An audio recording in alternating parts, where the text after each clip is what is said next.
Mengenai mata aneh Yao Wen dan yang lainnya, Yao Jie tidak menjelaskan apapun. Setelah menarik napas dalam-dalam, matanya perlahan ditarik dari belakang Qin Yichen. Segera, dia pergi ke yang lain tanpa sepatah kata pun. Di depan jendela, diam-diam menyaksikan farmakope yang ganas di luar. Bagaimana mungkin dia? Orang ini telah datang ke sini. Pada saat ini, semua orang tidak tahu bahwa di jantung Yao Jie, itu telah memicu lautan badai. Sebagai pemuda paling mempesona dari klan narkoba, ada banyak amplop halo di Yao Jie. Jika bukan karena kursi penatua tidak memiliki tempat, dengan prestasinya, itu sudah cukup untuk masuk. Namun, di usia 20-an, spirit power mencapai level inisiasi. Di masa depan, dia menerobos ke Holy Pill Master, yang hampir merupakan hal yang biasa. Bahkan ada desas-desus di klan bahwa di masa depan, setiap anggota patriark klan narkoba akan dapat mengirimkan obat tersebut. Namun, Yao Ji jenius yang mempesona memiliki rintangan yang sulit di hatinya. Di 10.000 Yaosheng Medicine City, seorang pemuda berkebangsaan asing menggunakan tripod api hitam berkaki 3 untuk melawannya. Dan bahkan ketika dia akhirnya berpikir bahwa dia telah memenangkan tiketnya, yang terakhir langsung didasarkan pada halilintar. Potensi untuk mengalahkannya membuatnya memandang rendah banyak orang, menundukkan kepalanya dengan bangga, dan harus kalah. Meskipun dalam beberapa tahun terakhir, dia telah keluar dari bayang-bayang kegagalan itu dan melangkah lebih jauh. Tetapi ketika dia melihat siluet ramping itu lagi, mimpi buruk itu sepertinya melonjak lagi. Tidak, aku yang terbaik. Jika saya tidak melakukan apa-apa di sini, bukan karena saya tidak cemburu padanya.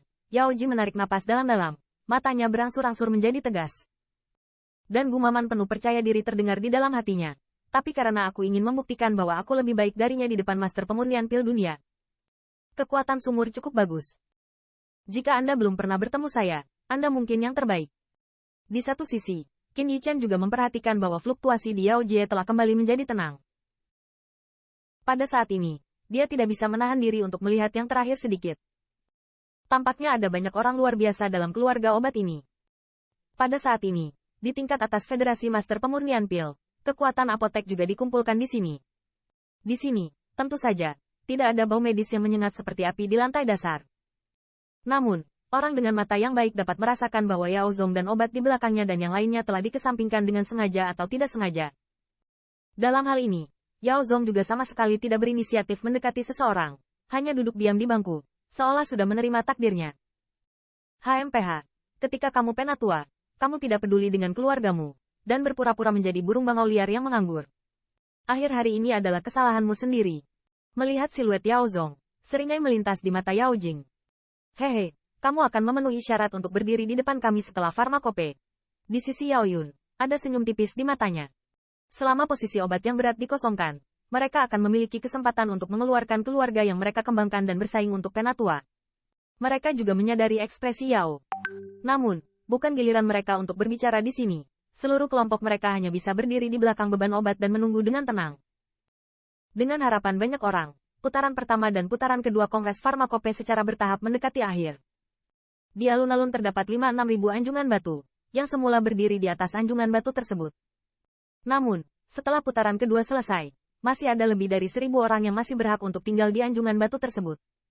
Jelas, dalam penilaian putaran pertama dan putaran kedua, sebagian besar Master Pemurnian Pil telah disingkirkan.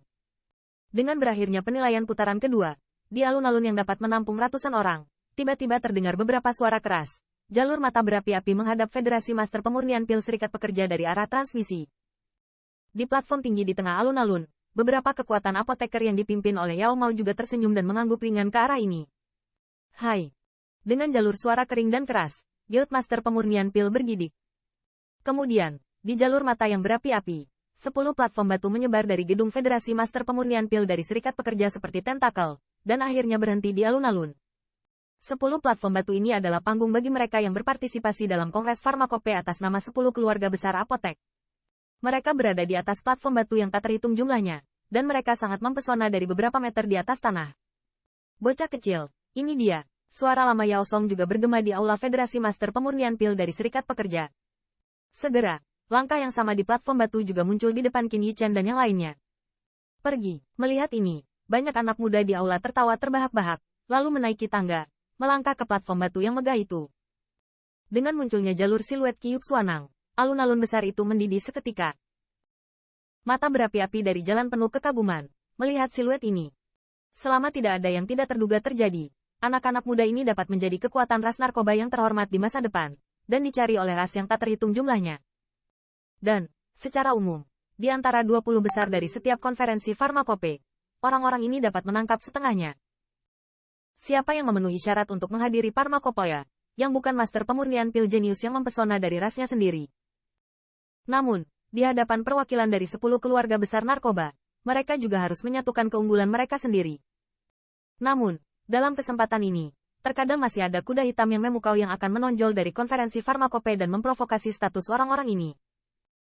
Nah, beritahu kamu sebuah rahasia. Dalam sejarah keluargaku, mereka yang belum jatuh dari platform batu dan meninggal. Apakah kamu ingin menjadi yang pertama?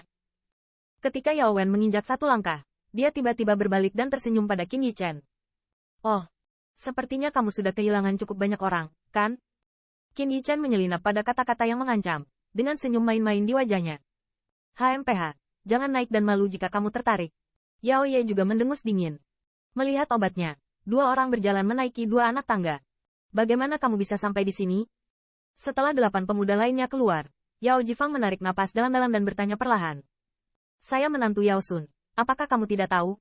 Untuk pertanyaan Yao Jie, Qin Yichen juga tertawa ringan, berkata dengan ringan. Menantu, setelah mendengar ini, wajah Yao Jie melayang dengan senyum pahit. Dia tidak percaya bahwa pria yang kewalahan ini akan menjadi menantu keluarga Yao tanpa alasan.